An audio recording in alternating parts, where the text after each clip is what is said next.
Thanks for joining me again.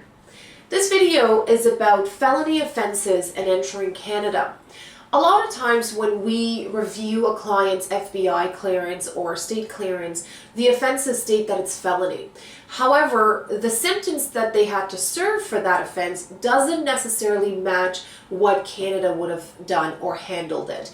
So what we look at when we assess an immigration matter is not only what the offense was in regards to that particular state or country, but also what the equivalency would be against a Canadian criminal code.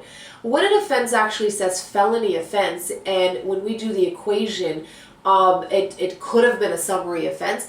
It is possible that the officer would take that offense and equate it to what we consider an indictable offense, which is the American terminology of felony offense.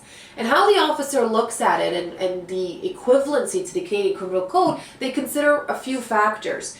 One is, what kind of conviction was it? So what is the actual terminology of that offense?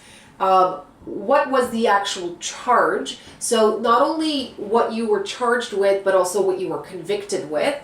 The date of the actual conviction, that could be different. So you could be charged with, you could be charged with an offense today, you go to court, and the conviction date is of a different date. Possibly you may not be convicted of the offense. So those dates could differ, as well as the actual terminology, what you were charged with versus what you were convicted of, could differ as well. The other thing that's very important is to look at if there was a prison time involved. If there was prison time of 6 months or more, then most likely it would be considered a felony offense, or what we call an indictable offense. Versus if there was less than 6 months, we could argue misdemeanor or summary offense. What was the actual sentence? So sometimes there's no prison time, there's a fine, there's probation, there's classes you have to take, etc.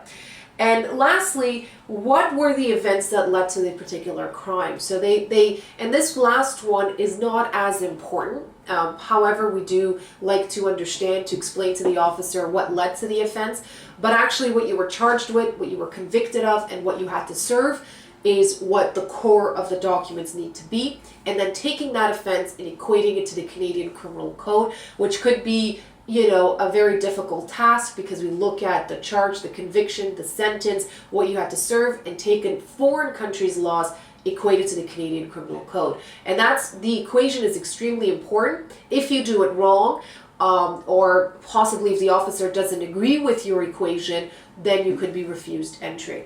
So I hope that helped in regards to felony offenses and entering Canada. It doesn't necessarily mean that just because the court documents or the FBI, the state clearance, state felony, that it would be considered felony in Canada as well. There's a far more complicated equation involved. So if you have a case like this and you want to enter Canada, give us a call. Let us assess your charge, your conviction, your sentence, and let us tell you what exactly would be the equivalency with the Canadian Criminal Code.